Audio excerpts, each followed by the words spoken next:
Bienvenidos de regreso a este su programa de Encuentro con Jesús. Nos encontramos aquí en estudios con el Padre Héctor Ramírez. ¿Cómo estás, Padre? Bienvenido. Gracias, Padre Carlos, gracias por esta invitación. Estamos llegando de Bolivia. Usted es director espiritual de Mater Fátima Mundial. Vamos por allí. ¿Qué es Mater Fátima o qué engloba? Mater Fátima, pues mira, primero un poquito de historia así brevemente.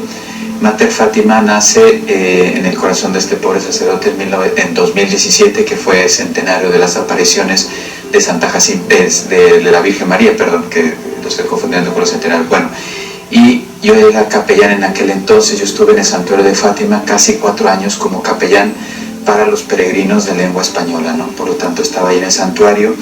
Me tocó conocer el mensaje de Fátima, que es muy profundo, es muy espiritualmente es muy fuerte, muy potente, y yo me quedé impresionado con un aspecto, que la Virgen nos invitaba al mundo a unirnos en oración, adoración y también la consagración, ¿no? Y entonces ahí surgió Mater Fátima. Mater Fátima es una convocatoria mundial a hacer lo que la Virgen pidió en Fátima, ¿no? En este caso ya tuvimos una primera experiencia mundial, el pasado centenario de la partida del cielo de San Francisco Marto, el 4 de abril, pero así surgió. Entonces esa convocatoria yo la tenía en el corazón, ya me saltó todo el proceso espiritual, de discernimiento espiritual, para ver que no era algo mío sino algo de Dios. Me tocó ir con el párroco de la parroquia de Fátima, donde fue hecho el primer Rosario Mundial. Después fui con el rector del santuario, que era el responsable de mi trabajo pastoral en ese momento, y también fuimos con el obispo de la Iglesia Fátima, don Antonio Marto, y él aprobó este proyecto porque yo le decía: Monseñor, yo necesito que usted verifique que esto realmente se puede llevar a cabo, porque yo al inicio lo veía con mucha ilusión y no sabía si iba a ser realidad o no, porque en aquel entonces era una idea. Digo, yo voy a invitar a todos los obispos del mundo a que se unan en oración, y necesito su plachet, ¿no? su visto bueno, su bendición. Y efectivamente la recibí, y a partir de ahí pues ya quedó claro que la Virgen logró el 4 de abril un hecho histórico. Yo, por dar algunos datos que sucedieron el 4 de abril, solo con una premisa: nunca quisimos anotar nada. ¿Por qué? Porque sabíamos que iba a ser un encuentro entre las almas y María. Nosotros simplemente, Mater Fátima, su misión es divulgar, presentar, dar a conocer, y luego después la respuesta depende de las personas, ¿no? Bueno, voy a dar algunos datos y ya si quieres después profundizamos, ¿no? Algunos ya lo califican como hecho histórico en la historia milenaria de la Iglesia Católica. ¿Por qué? Porque se juntaron 98 santuarios, son los datos que yo recibí, marianos, la mayoría marianos, también San Pío de Petelchina, etcétera, pero el resto eran marianos, en el mismo día con la misma intención. Quizá que yo sepa, no soy un gran conocedor de la historia de la Iglesia, pero es probablemente único. Y luego después, por unos datos que nos llegó de los medios de comunicación, que nos ayudaron a transmitir decenas de miles, ese 4 de abril, varias decenas de millones de personas en oración. Claro que sí, desde ese evento también aquí nosotros también nos unimos. Aquí hemos estado pues con nuestros fieles, también hemos unido en este momento de oración, y creo que era lo más importante, ¿no? Así es. Padre, usted nos ha manifestado que ha estado pues en el santuario de Fátima, y que es verdad, ¿no? Es una de las grandes apariciones marianas recientes aprobadas por la Iglesia. Algo que usted también ha manifestado son los mensajes maravillosos que recibimos nuestra Madre del Cielo. Pero no sé, me da la impresión de que hemos vuelto a caer un poco, como que nos hemos acostumbrado, nos hemos de repente un poco asentado y hemos olvidado lo novedoso del mensaje y lo maravilloso también del mensaje de Fátima, ¿no? Agradezco la pregunta, Padre Carlos, porque mira, el Papa Benedicto XVI en el año 2010 pasó por Fátima, y él dijo, no son frases textuales, pero 2 frases que responden un poco a lo que estás preguntando. Él dijo, mira, la aparición de Fátima es la más profética de las apariciones del último siglo. Y dice, y si alguien piensa que la aparición de Fátima, como si ya estuviera cerrada, concluida, etcétera, y por lo tanto lo dejado de lado, es muy actual, es muy necesario, porque en este tema la Virgen nos habló mucho sobre la paz del mundo, que es un bien muy necesario y urgente, y el otro, la conversión de los pobres pecadores, que es la salvación de las almas, ¿no? Que ese es el bien mayor que la Iglesia está procurando, ¿no?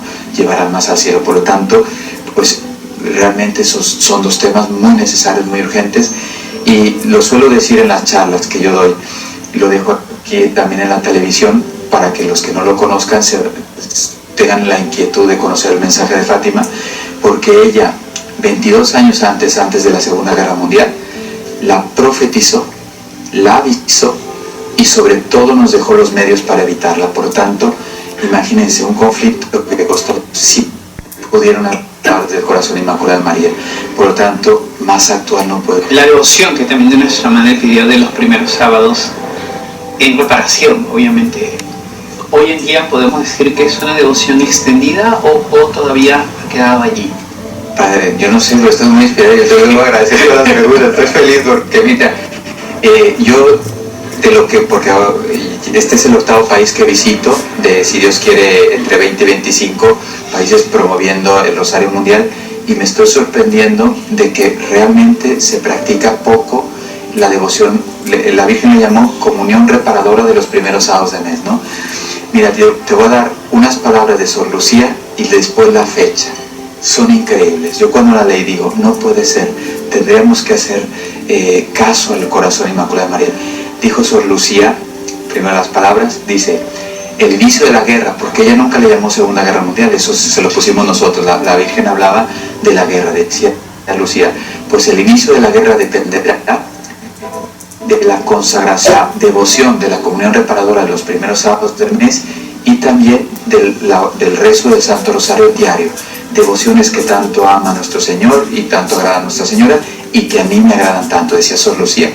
Y que nos pudimos haberla prevenido totalmente, es que se pudo haber detenido su inicio, al menos postergarla y convertirnos, pues ni así. Y entonces ahí entra lo que estás diciendo, Padre Carlos, la devoción a los primeros sábados no es muy conocida. Entonces, pues sería muy interesante, Mater Fátima, ya va tomando cada vez más como se está, ya estamos dando pasos en ese discernimiento, pero una de sus misiones será promover en el mundo la devoción a la comunión reparadora de los primeros sábados del mes. ¿Por qué? Porque repara el mundo, le alcancen males, ¿no? Muchas de estas apariciones de nuestra Santísima Madre o devociones, pienso yo, en el fulgor un poco del momento y a través del tiempo lamentablemente se han ido diluyendo o no se ha encontrado el verdadero sentido para poder mantenerlas, ¿no? Así es, pero mira, yo te respondo con un grande santo, incontestable conocedor del corazón inmaculado de María, San Luis María Griñón de Montfort, que y entiendo más o menos, o creo entender tu pregunta, porque consideran primero a la Virgen algunos como una devoción para quien les gusta la Madre, ¿no? Pero lo importante es otras cosas, ¿no? Que amen a la Virgen quien le gusta a la Virgen, ¿no? Y luego ya vamos más allá con las devociones, ¿no? Yo puedo tener a la Virgen como madre, pero hay devociones que no me interesan. En cambio, mira, San Luis María Griñón de Montfort dijo, María es necesaria para la salvación. O sea, no es baladí, no es un accesorio para nuestra fe, es necesaria. Y él lo comprobaba teológicamente, decía, así como Cristo quiso entrar al mundo a través de María, pues todo quien quiera ir al cielo tiene que pasar por María. Sabemos que es la Madre de todas las gracias. Entonces, ya esa primera realidad, ¿verdad? Inclusive algunos lo quieren proponer como un dogma, la María Madre de todas las gracias, medianera de todas las gracias, ¿no? Ya es algo que se va avanzando desde el pueblo de Dios para que la Iglesia lo reflexione y bueno, a lo mejor se verá también pues mencionado de esta forma como dogma. Y luego segundo, pues mira, en Fátima la Virgen dijo, Dios quiere reinar a través de mi corazón inmaculado. Y cuando ella dijo, rezad el rosario todos los días por la paz, porque solo yo os puedo valer para la paz. Son frases para niños, pero si uno las coge y las medita, son muy profundas. Solo ella puede dar la paz al mundo. No habrá paz en el mundo si no pasa a través del corazón inmaculado de María. Por lo tanto, la devoción hacia ella no es como decíamos, superficial, es parte de la esencia de un cristiano, ¿no? Que lamentablemente a veces, como usted bien decía, lo tomamos como un accesorio más, no como un medio de la salvación. Has mencionado, Padre, obviamente a los videntes de Fátima. ¿Qué podría de ese modo también de santidad que nos han procurado para toda la Iglesia? Gracias, Padre Carlos, que estoy feliz, me voy a quedar más tiempo aquí en Perú. Bienvenida, gracias. Porque mira, una de las misiones que tiene Mater Fátima, yo estando de capellán, te voy a comentar anécdotas simpáticas que le pasa a un capellán que observa ahí muchos peregrinos, pues a veces llegaban los sacerdotes mismos en las homilías, ¿no? Y vamos a agradecer aquí a Santa Francisca y Santa Jacinto, y uno ya dice, ya si empieza a hablar por los nombres, quiere decir que no conoce la vida, ¿no? A eso me refiero, a la anécdota. Y entonces vemos que es muy necesario, porque te va a gustar escuchar esto, por dos cosas. Primero, son los primeros niños canonizados en la historia de la Iglesia que no han sido martirizados. Por lo tanto, son un modelo para la niñez de vida ordinaria. ¿Bien? Y luego, segundo, si nos damos cuenta, ¿qué está haciendo la cultura, como decía Juan Pablo II, la cultura de la muerte o la cultura de la ideología de género? Pues si algo está atacando es la niñez. Entonces, yo veo que es urgente que estos dos modelos, que de verdad nos ayuden a todos, pero sobre todo edifiquen y protejan a la niñez, viendo estas entregas que tuvieron los pastorcitos de Fátima hacia María, hacia el Señor, hacia la salvación de las almas, hacia el Santo Padre, hacia ayudar a la Iglesia, pues también tiene que ser un modelo para los niños de hoy. Y te pongo un ejemplo que me pasó. Yo tengo la esposa de un primo mío en México, tuvieron los 3 hijos, estuvieron muy enfermos, y ella me contaba esta anécdota, dice, llorando le estoy escribiendo por WhatsApp, Padre, dice, porque yo le llevaba a mis hijos al hospital de urgencias porque sangraban, dice, y yo estaba más ocupada, como madre ocupada, que no sangre más, etcétera, etcétera, y dice, y mi hija me dice, mamá, vamos a rezar el rosario de camino. Entonces ella estaba impresionada como su hija, delante de esta situación, ella estaba más nerviosa, pidiéndole, claro, la ayuda de Dios, y en cambio ella serena y dice, mamá, vamos a pedirle a la Virgen que nos proteja. Y es hermosa, ¿verdad, Padre? También dices tú, cómo a través de los niños se va a enseñar. Y también en mi experiencia sacerdotal, yo he llegado a muchas familias, no por los padres, sino por los niños, ¿no? Por las criaturas y a través de ellos he llegado a las familias, hemos podido regularizar muchas situaciones, hemos podido también acercarlos a la fe, y me da gusto, hoy son familias muy comprometidas en la fe, muy apostólicas, y yo creo que eso nos falta, ¿no? Creo que hemos perdido un poco la dimensión de esa pastoral infantil, si podemos llamarle, ¿no? Se ha limitado lamentablemente a algo catequético, a algo de que tienen que hacer comunión y nada más, y no damos toda esa atención, todo ese cuidado a los niños. Y bueno, yo estuve también en un lugar un poco difícil, en Guayaquil, en Ecuador, y yo la reflexión que me decía era que si la parroquia no era un foco de atracción para los niños, para los jóvenes, ¿quién iba a hacerlo? Y entonces era para mí algo bonito. Tenía un grupo de monaguillos, más de 38 monaguillos, tanto así que el señor arzobispo me llegó a decir de que yo tenía más monaguillos que él en la catedral. Y igual, ¿no? Y tenía grupo prejuvenil, tenía grupo juvenil, teníamos la misa de jóvenes, que era impresionante la cantidad de chicos, y creo que eso hemos dejado un poco de lado a veces, no nos falta. Así es. Padre, retomando un poco sobre los videntes. Lucía, cierto, ¿no? Es la vidente que sobrevivió obviamente a muchos más años en cuanto a las apariciones, pero obviamente se habla ya hoy en día de que no solamente fueron las apariciones de Fátima, se habla, por ejemplo, que hubo también manifestaciones que ella recibió en Vigo cuando estuvo en España, y otras manifestaciones que no se conocen mucho. ¿Qué podríamos decir de estas? Pues mira, también gracias por esa pregunta, porque precisamente yo estando en Fátima vi como esa división. Y para comprender el mensaje de Fátima, gracias a Dios las carmelitas de Coimbra han sacado una biografía de Sor Lucía que yo creo que nos ayuda precisamente a comprender esto, porque si preguntáramos al mundo qué saben de Fátima, y se quedan con las apariciones de Fátima en Portugal, pero hay una gran unidad entre las apariciones que continuaron en España y también, aquí lo digo porque seguro que la gente no lo conoce, la Virgen se le apareció a Sor Lucía incontable número de veces. Sí. Entonces, ya cuando uno une el mensaje que dejó en Fátima y en España, ya tiene una integridad. Una de las charlas que doy son 40, 50 minutos. El título es ¿Qué pasó en Fátima? Porque la gente ni siquiera sabe la aparición del ángel, no sabe la unión entre España y Portugal.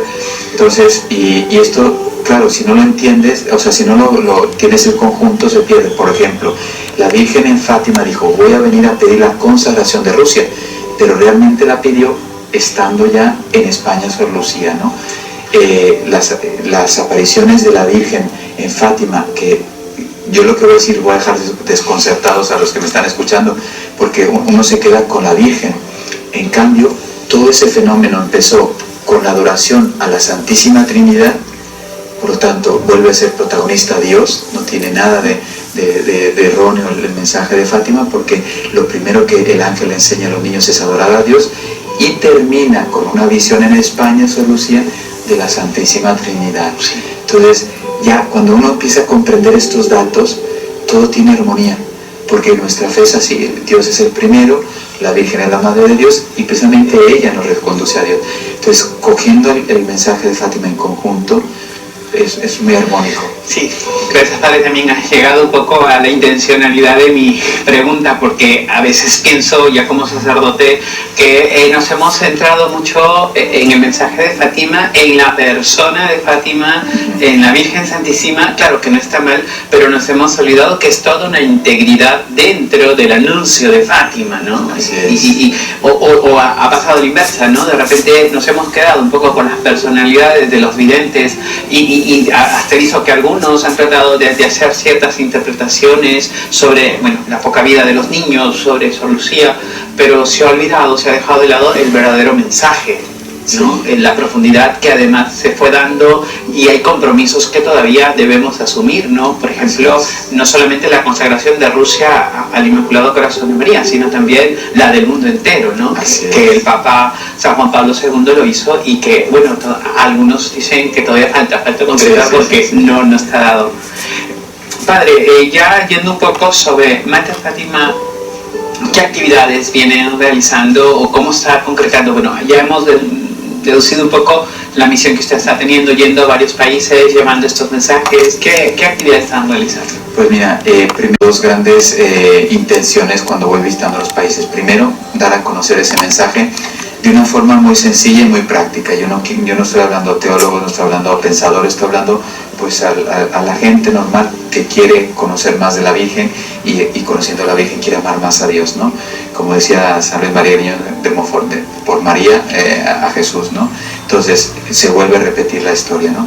Entonces eso por un lado. Y segundo, ahora sí, estamos ya avisando con mucha antelación el próximo Rosario Mundial, que será con ocasión de la partida al cielo de Santa Jacinta Marto, que es muy fácil de recordar porque es 20 de febrero de 2020. La fecha está llena de 12, 20 del 02 del 2020, ¿no?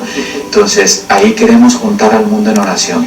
Este año, porque el centenario pasado fue por la paz del mundo, pero tenemos tres intenciones. Seguimos pidiendo por la paz porque es un bien que todavía necesita la humanidad. Segundo, queremos pedir por la familia y la vida, hay que defender la vida humana, especialmente en el vientre de las madres. Y tercero, también vamos a pedir por los sacerdotes. Necesitamos santidad en los sacerdotes y, por qué no decirlo, también necesitamos muchas vocaciones sacerdotales. Entonces, queremos pedirle al Señor esto, ¿no? Y luego, bueno, lo que hicieron ustedes aquí también en Perú, lo vamos a hacer en el mundo, pero con una noticia buena, que ya hay una expectativa. El 4 de abril nadie lo conocía, ahora ya hay gente que espera su 20 de febrero Santa Jacinta Marto, ¿no? Entonces estamos ahí con esa ilusión. Qué bueno, Padre, y desde aquí pues, aquí es su casa, para lo que necesiten, pues, para la difusión. Gracias. Y sobre todo para poder conocer un poco más sobre esta hermosa labor y mensaje de Fátima. Vamos a una pequeña pausa, vamos a seguir con la entrevista porque está muy interesante, así es que ya regresamos.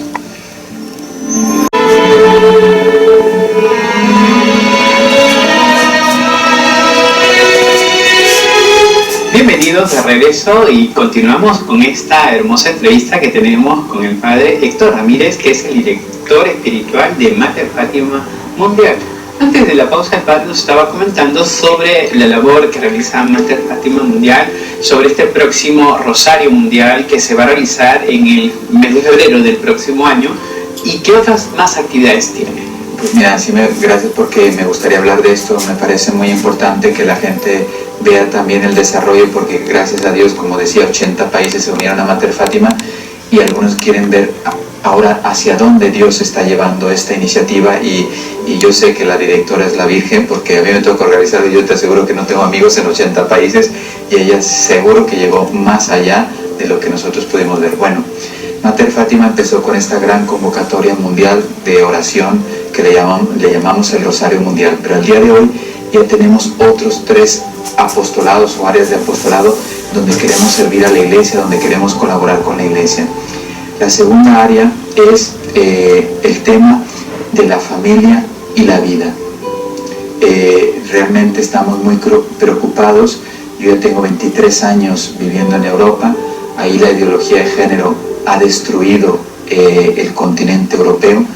Todos los sociólogos, estadistas demuestran que Europa ha llegado a unos niveles de natalidad, que si Dios no hace un milagro, esa civilización va a desaparecer. No hay un registro en la historia de la humanidad que tenga, o sea, tribus o civilizaciones que han llegado a esos niveles de natalidad que se han mantenido en la historia. Por lo tanto, Europa está en una crisis demográfica que sabemos, como Papa Benito XVI lo decía muy bien, es una de las consecuencias de la grande crisis de fe que hay en el corazón del hombre, ¿no?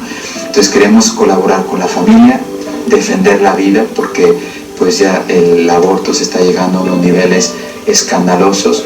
Entonces, pues tristemente tenemos que seguir redoblando esfuerzos por amor a la vida humana, ¿no?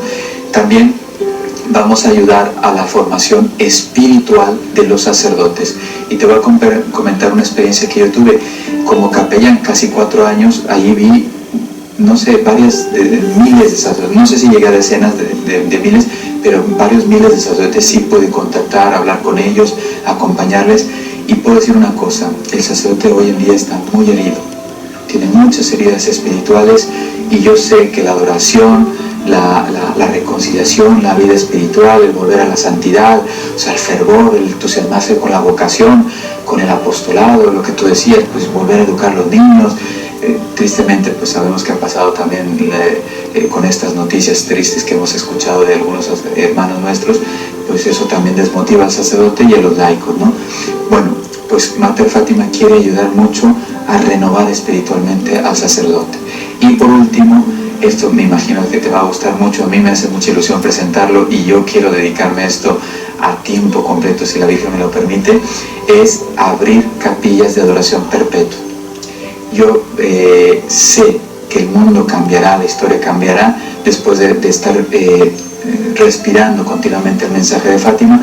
Recuerden, y lo hablábamos al inicio, lo primero que hicieron los pastorcitos por indicación y por pedagogía del ángel fue adorar a Dios. Y entonces, ¿qué fue lo que pidió la Virgen al final de sus apariciones? Que poca gente hace atención a esto, y un sacerdote en Brasil me lo recordó. Dice, ¿qué pidió en México y en Fátima la Virgen? Que se erigiera una capilla para que el Dios por el cual se vive, así dijo la Virgen en Guadalupe, México, sea adorado. Por lo tanto, el poder contribuir a abrir capillas de adoración perpetua sería un gran bien para la humanidad, para la historia. Entonces, muchas iniciativas, pero queremos ser una gotita más que contribuya a este servicio. Padre, has dicho cosas bastante interesantes dentro de estos retos pastorales que va a subir Mater Fátima.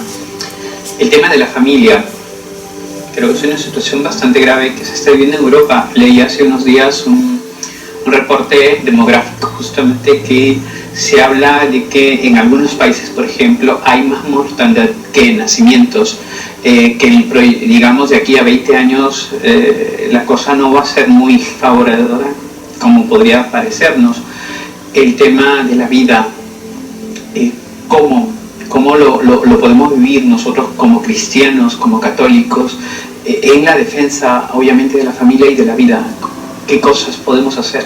Pues mira, aquí me das oportunidad de decir una palabra profética de Sor Lucía que yo creo que el mundo tiene que conocer. La historia es un poco larga, pero la voy a sintetizar en 2 palabras para que la gente entienda el contexto y luego la palabra que nos tiene que hacer pensar, ¿no? El cardenal Caffarra, cuando Juan Pablo II, en paz descanse el cardenal Caffarra, el gran defensor de la familia, etcétera, de la vida, pues Juan Pablo II le encarga ese instituto, Juan Pablo II para la familia en Roma, precisamente para que fuera pues como un gran centro de protección, de defensa, de promoción de la familia como Dios la ha fundado, ¿no? Como Dios la ha creado. Y entonces el cardenal Caffarra le escribe a Sor Lucía una carta para pedirle oraciones, y ella dentro de la respuesta dijo algo que tenemos que meditar, porque le dijo, claro que sí, cuente con mis oraciones, dice, pero quiero que sepa que contra la familia, y quienes se dediquen a defender la familia, que se preparen, porque van a tener que sufrir mucho. Entonces la defensa de la familia se convierte en una necesidad, en una urgencia. El otro día di una charla estando en Bolivia y había unas hermanas de la caridad de Teresa de Calcuta, Madre Teresa de Calcuta, y yo recordaba las palabras de ella. Ella decía, la fortaleza de una nación dependerá de la fortaleza de la familia, no de las bombas atómicas, sino de la familia. Y luego esto lo dijo en la ONU. Yo vi ese vídeo de ella cuando le dice a todas las naciones, estando ella invitada ahí cordialmente en la ONU, dice, si una madre es capaz de matar a un niño en su vientre, ¿qué faltará para que nos matemos los unos a los otros? Y mira la proliferación de las guerras, no hay quien detenga. Yo soy mexicano y no sé si lo sabe la gente, pues México en principio es un país en paz. Se matan más personas en México que en países que están viviendo guerra civil, y es porque se hacen muchos abortos. Los abortos liberan cantidades, millones de demonios que después castigan a la población. Entonces el aborto es consecuencia. Se matan en México más de 22,000 personas al año y hay 35,000 desaparecidos. Te pongo una estadística. El otro día pasé por Paraguay y me decía una señora, estamos muy preocupados, padre, tenemos 4 personas desaparecidas y no sabemos dónde están en Paraguay. Y yo le digo, en México solo hay 35,000 desaparecidos por causa del aborto. Sí, y ahí podemos también deducir como nuestra Madre nos ordenó en Fátima, la oración por la paz, porque tal vez no estamos viviendo en las guerras declaradas, pero es un fenómeno latinoamericano, tal vez mundial, pero mucho más, creo yo, en América Latina, el fenómeno de la violencia social. Es algo que está, pero a la orden del día. Es lamentable a veces uno recurrir a los medios de comunicación, especialmente a los noticieros, y siempre estar escuchando muerte por aquí, muerte por allá, estar leyendo en la prensa también, ¿no? Estamos, es cierto, como usted dice, ¿no? Tal vez no tenemos guerra, pero muertes hay, y lamentablemente muy cruentas, muy violentas, y nos hace falta pues orar y pedir por a la vida de los sacerdotes. Bueno, en la tercera parte del secreto, todo el mundo se queda con el obispo vestido de blanco, que va subiendo y tal, pero después de eso, cuando es herido de muerte, dice, detrás del obispo de blanco vienen perseguidos sacerdotes, laicos, persecución de la iglesia, ¿no? Entonces, esto es un fenómeno que va a estar siempre acompañado con la historia de la iglesia, pero el sacerdote, cuando verdaderamente es lo que tiene que ser, aporta santidad, martirio. Pero en cambio, lo que tristemente estamos ahora viendo, pues lo que están trayendo es oscuridad, ¿no? Entonces, hay muchas anécdotas, porque el mensaje de Fátima no solamente hay que tomarlo las palabras que dijo la Virgen, sino también los contextos. Ustedes saben que los primeros que empezaron a ir a Fátima, o sea, aparte de los peregrinos, fueron muchos sacerdotes. Hay una anécdota muy simpática, que Jacinta no sabía que existía la figura del Santo Padre, y fue un sacerdote el que se lo dio a conocer, ¿no? Después de los 3 videntes, le llaman cuarto vidente a un sacerdote, el padre Manuel Formigao, que fue el que entrevistó a los pastorcitos, y que él, gracias a sus informes, fue aprobado esto, ¿no? Entonces, si uno va tocando los extractos va sacando que también en Fátima se habla del sacerdocio y de la santidad del sacerdocio. Necesitamos una santidad que renueve la Iglesia, una santidad que verdaderamente dé nueva esperanza a la Iglesia. Mira, el mundo, y lo digo públicamente porque yo sé que es así, lo han dicho los grandes reformadores, y ya lo han hecho así los santos padres y los grandes santos. Cuando se reforma el sacerdocio, se reforma la Iglesia, y cuando se reforma la Iglesia, se reforma el mundo. Lo dijo Benedicto XVI, los santos, los verdaderos reformadores de la Iglesia y de la historia. Claro, y obviamente lo vemos a lo largo de la historia, en momentos de crisis, no solamente social, sino eclesial. Justamente los grandes reformadores han dado solo impulso dentro de la vida de la Iglesia, dentro de la vida de la fe. Y quería detenerme, Padre, en este aspecto, ¿no? Hoy en día hablamos de la carencia de sacerdotes, de la carencia de las vocaciones, y como también usted menciona, de esta situación tan penosa que se está dando con nuestros hermanos sacerdotes. Pero una autocrítica. Pienso que hemos hecho mucho de lado la vida interior, nos hemos puesto, creo yo, parámetros mucho más humanos que espirituales, ¿no? Y que realmente nos hemos olvidado, ¿no? A veces tuvimos aquí también en el programa a una persona de la Legión de María y que nos decía eso, ¿no? Que van a las parroquias y no está el sacerdote, van a pedir una cita y nunca le encuentran al padrecito, y creo que estamos, como dice San Pablo, ¿no? Metidos en todo, pero no donde debemos. Y creo que de ahí parte todo esto, ¿no? Si no hay una vida interior, si no hay una vida de edificación, ¿no? Y un testimonio también, obviamente guardando las salvedades. Me tocó predicar un retiro en un seminario mayor, y me pusieron dentro, digamos, de los parámetros del retiro espiritual, que tenía que respetar que los seminaristas hagan deporte y vean televisión. En días de retiro. De retiro, sí. Y realmente para mí fue algo, no sé si yo o muy chapado a la antigua, bueno, tan gran distinto no soy, pero el recogimiento, digo, y si somos los maestros que vamos a ser maestros de oración, pues ¿cuánto hacemos oración? Así es. Pues mira, te va a gustar esta frase por si no la conoces. Chesterton, el grande convertido, tiene una frase que nos tiene que hacer pensar a todos. Dice, necesitamos una iglesia no que se mueva con el mundo, sino una iglesia que mueva el mundo. Entonces, para mover el mundo se necesita mucha vida eucarística. Por eso lo de las capillas de adoración perpetua son una ocasión también para los párrocos, para sentir esa llamada de estar con Dios. Hay que pasar muchas horas, me imagino que la gente lo sabe. San Francisco Marto, el pastorcito, él le llaman San Francisco Marto el contemplativo, porque él pasaba horas y horas en el sagrario, ¿no? Entonces, y la fecundidad de un niño que no sabe ni leer, porque ahora está salvando muchas almas, está llevando muchas almas al cielo, por su santidad, por su ejemplo, por su testimonio, por su intercesión ahora que está delante de Dios, pues fue porque pasaba muchas horas delante de la Eucaristía. Por lo tanto, ese corazón se llenó de Dios y podía transmitir a Dios en todo momento. Y ya termino con el ejemplo elocuentísimo de San Juan María Vianney, ¿no? Un sacerdote que parecía que no podía con un pueblo, y sin embargo de toda Europa le iban a buscar a él precisamente porque era un hombre de Dios. Y la gente, aquí lo digo también para los sacerdotes que nos escuchan, la gente lo sabe reconocer.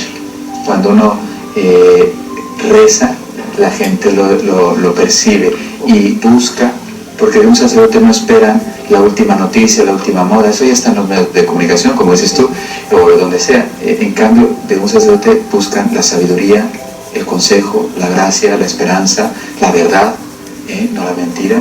Y entonces, cuando un sacerdote reza, los laicos lo perciben. Yo sí me he dado cuenta. José, hay esa sabiduría dentro del pueblo de Dios, ¿no? Que a veces me ha tocado, a veces estar de civil o de paisano, como antes te decía, y cuando he conversado con alguien, siempre me han acabado preguntando, ¿y usted es padrecito? Digo, ¿por qué? No, es que parece.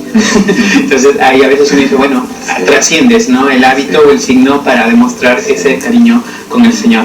Padre, ¿qué actividades va a realizar en concreto aquí ya en nuestro país, en esta visita? Mira, vamos a tener varios encuentros con grupos, en parroquias, también pues gracias a que nos abran esa posibilidad de estar en medios de comunicación, pero y también con obispos. A mí lo que me interesa mucho, ahora yo te diría así, lo que le pido a la gente en los países, Primero, ir a la jerarquía, que los obispos conozcan Mater Fátima. Gracias a Dios en otros países la van aceptando, la van acogiendo, ya lo sienten, varias conferencias episcopales la han acogido muy bien.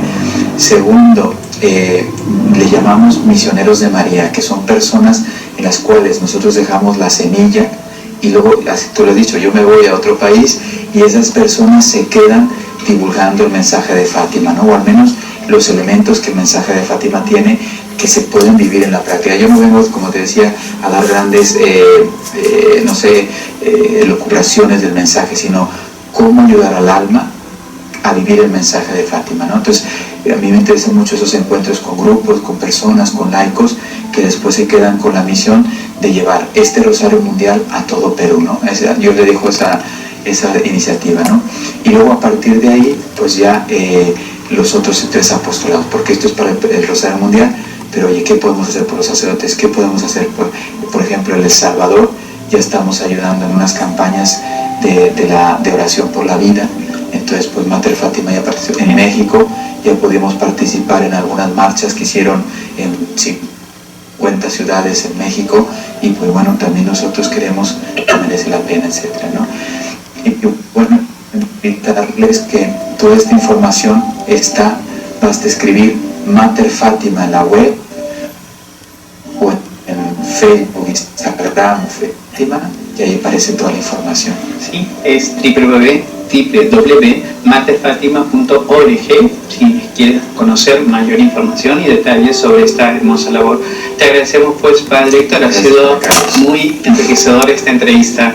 Gracias, que Dios te bendiga y seguiremos unidos. Claro que sí, también, y para todos pues también ahí está la invitación para que puedan acompañar este hermoso apostolado. Nosotros también desde aquí les agradecemos por su gentil sintonía, y el Señor me los bendiga. Será conmigo hasta otra próxima ocasión.